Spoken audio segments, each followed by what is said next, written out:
Welcome to Practical Access. I'm Lisa Dicker. And I'm Rebecca Hines. And we've had a great season so far, listening to questions posed by our listeners. Lisa, who's up today? Well, we have a question from Esther, and Esther is asking us about that world of speech therapy and collaboration. So we'll let our listeners listen to Esther. Hi, my name is Esther, and I'm actually a speech therapist that has worked in the public school system, mostly with early learners. My question is, what tips do you have to foster more collaboration with teachers and SLPs, especially with generalizing targets from speech sessions to the classroom? Thank you so much. Hope to hear it on the podcast.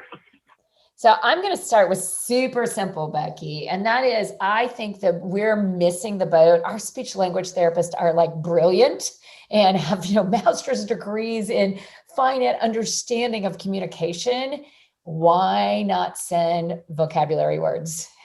Again, simple. I think, if I'm a third grade teacher and a kid has speech, I'm going to say, these are 4 vocabulary words. I don't care how you work with them. I just wanted you to know what we're doing. And more importantly, I wouldn't just send NEO. I would send the one that's the student's weakest area. If it's math, if it's science, if it's social studies, here's 4 words this week that I hope you'll focus on when you're working with that student. But I think we often make collaboration and working together hard. When I've seen it really successful, it's simple. What are your beginning thoughts?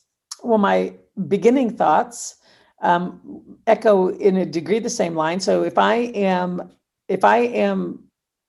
sending, if you will, kids for speech services, as you mentioned, send them with something specific that is integrated into our classroom. So even though that's kind of a push out model, some people are teaching in that model.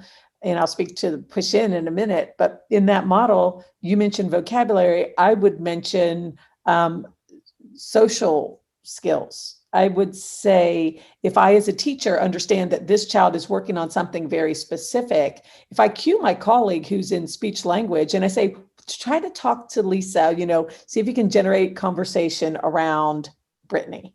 And the speech language teacher doesn't need to know what's happening with Brittany. A reasonable person would be able to hear if a kid is saying they hate Brittany or they love whatever it is. You don't have all the time in the world to plan, but if I can at least give some familiar names from the classroom, if I can give some specific episodes from the classroom and say, while you're working, if this is something you can tie in, that would be great. And I know enough about speech language, and you do too, Lisa, to know that a lot of times the time kids spend has to do with generating specific sounds more so than names, etc.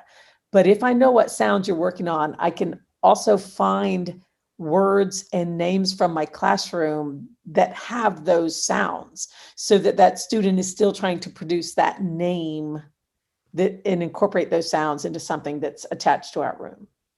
Yeah. And, I love that. And I love that Esther's question is really about those really little kids that we often do pull out for those articulation, all of that. You and I both are a big believer speech goes in, and then we don't have to do so much of that generalization.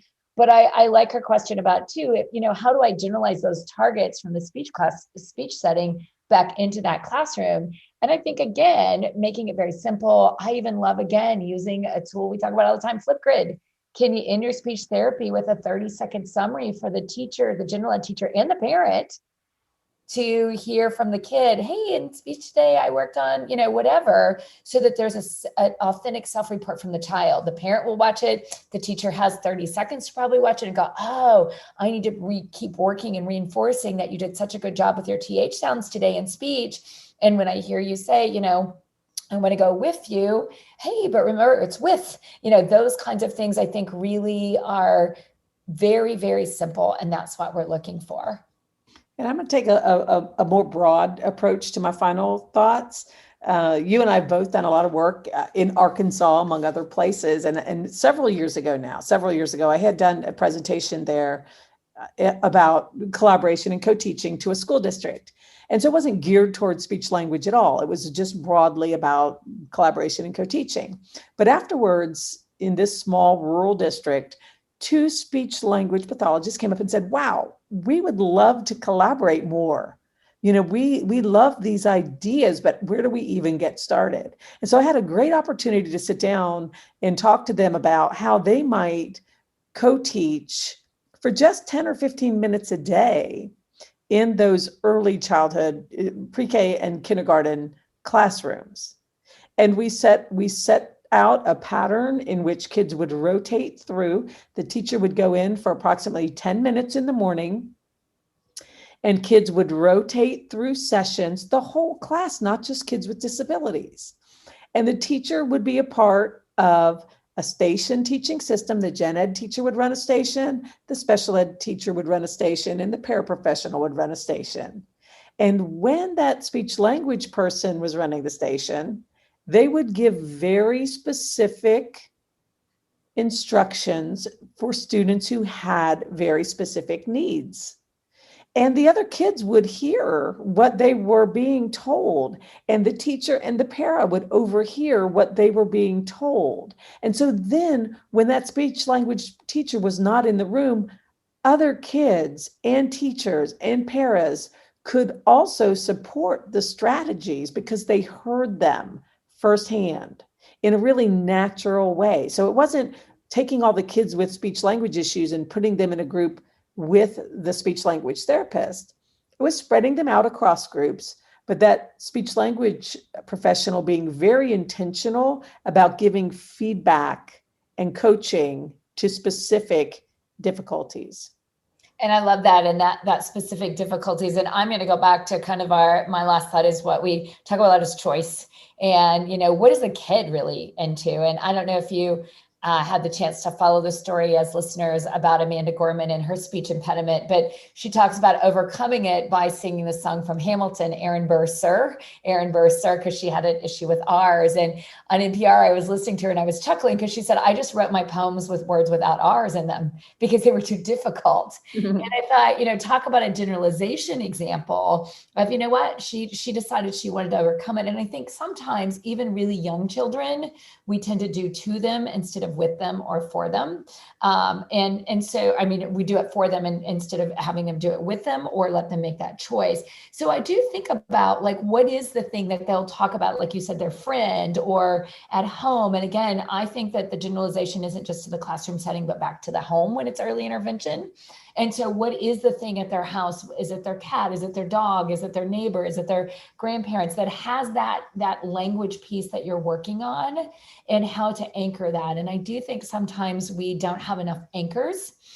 Speech therapists have them, but sometimes those don't get translated or they don't get anchored across all three environments. And so that would be my last recommendation is if it's the song Hamilton and that's what you're going to practice, and we're all going to be singing Hamilton Monday through Friday. And I think Amanda's story is a really good example of someone overcoming something because it really was of her choice instead of, let me tell you what we're going to do today in class.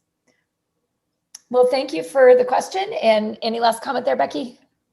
No, I think it was a great question. And I know we've given a lot to unpack in a lot of areas, but I would really love you to try any one of those things. And it's definitely going to benefit the kids that you serve.